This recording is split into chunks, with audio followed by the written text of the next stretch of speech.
Guys গেমে ঢুকতেই দেখলাম নতুন M10 এর স্কিন এসেছে, তো এটা বের করতে হবে।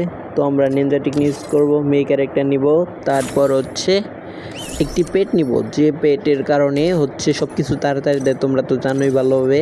এখন আমরা সরাসরি চলে যাব ইভেন্টে। এখন ইভেন্টে টোকাটুকি করে তারপর আমরা চলে যাব গোল্ড রয়্যালে। এইখানে কিছু স্পিন মেরে চলে যাব আমাদের ইভেন্টে। তো আমরা স্পিন মারলাম, এখন আমরা ইভেন্টে গিয়ে কিছু স্পিন মারবো।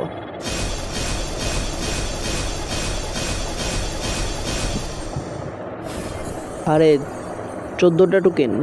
তো গাইস আবার স্পিন মারবো, তো হালকা টুকাটুকি করে স্পিন মারলাম।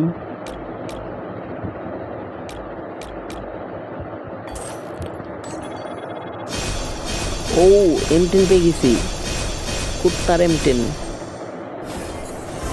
কংগ্রেচুলেশন।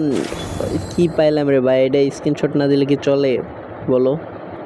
একটা স্ক্রিনশট নিয়ে নিই, এখন লবিতে এসে আমরা দেখবো M10টা কেমন ইকুইপ করে নিয়ে দেখবো। তো গাইস আমরা 400 ডায়মন্ডই কিন্তু পেয়ে গেলাম। এখন আমরা M10টা ইকুইপ করে নিই। তো গাইস কুত্তার M10টা আমরা ইকুইপ করে নিলাম। তো গাইস তোমরা হয়তো অনেকেই জানো না, এই পেটটা নিলে আমাদের হচ্ছে সব কিছু অনেক তাড়াতাড়ি দিয়ে দেয়। আমার দেখার মতে এই পেটটা নিয়ে সব কিছু আমি অনেক তাড়াতাড়ি পেয়ে গেছি। দেখলা 400 টোকেনেই পেয়ে গেলাম, মানে 400 ডায়মন্ডেই